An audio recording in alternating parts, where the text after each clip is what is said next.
when I saw that smile, I just knew that that was something that I could get to know better. I mean, you can see a person, the warmth of that person, and her, she just had a glow to her that was just kind of like, wow, I'd like to get to know that person. He's gonna make me blush.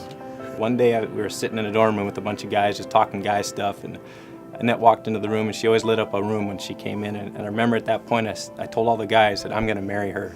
Thankfully, God created in me a desire not to use her, but to protect her and take care of her and love her, even though I wasn't a believer at the time. But we were seniors in high school when we met at the beginning of our senior year. And we communicated basically by email. There was no Facebook, there was no Twitter or any of that social networking stuff. I'd wait until he'd get off work at 10:30, 11 o'clock at night and instant message with him for about half an hour, 45 minutes before I needed to go to bed before school. And I just said that for Jeff, it was his long flowing hair that first attracted me to him.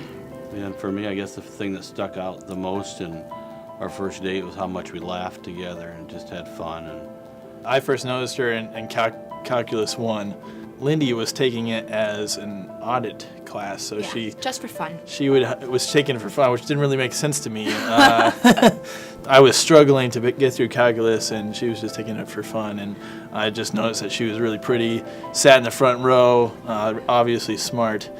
I think for me, when we went on a mission trip later that year, I finally started to like him like more than just a friend. I'm like, oh, I could date him, because I was impressed by we're on different projects, and he challenged us to make God part of our conversations even while we're working. And I'm like, that's the kind of guy that I could date and that I could eventually marry, because I wanted God to be totally important for him, and important in not just missional, this is our purpose, but in everyday life.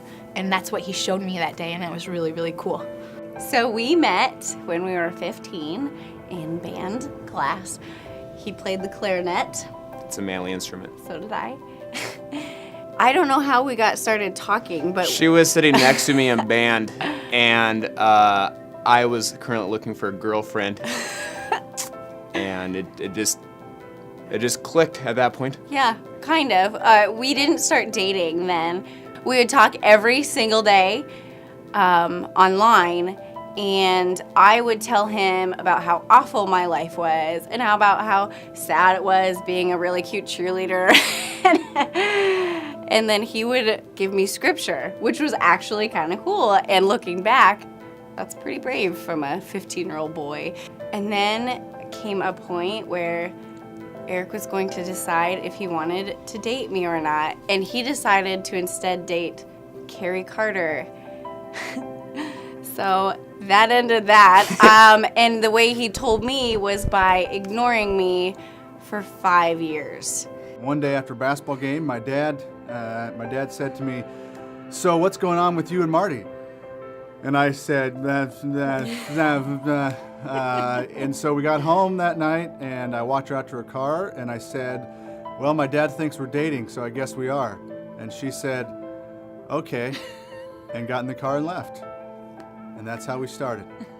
What first attracted me to him was the fact that he was never fake. He was always who he was, and he was always upfront about Jesus being in his life. He never hid that. He never felt like he had to hide that from anybody.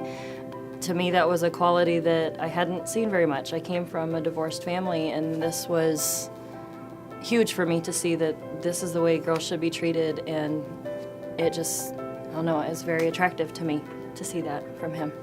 I wish I knew what I know now when I was in high school. I thought I knew what love was, but I realized, even as Greg said last night, I was just a user, but thankfully God changed my life.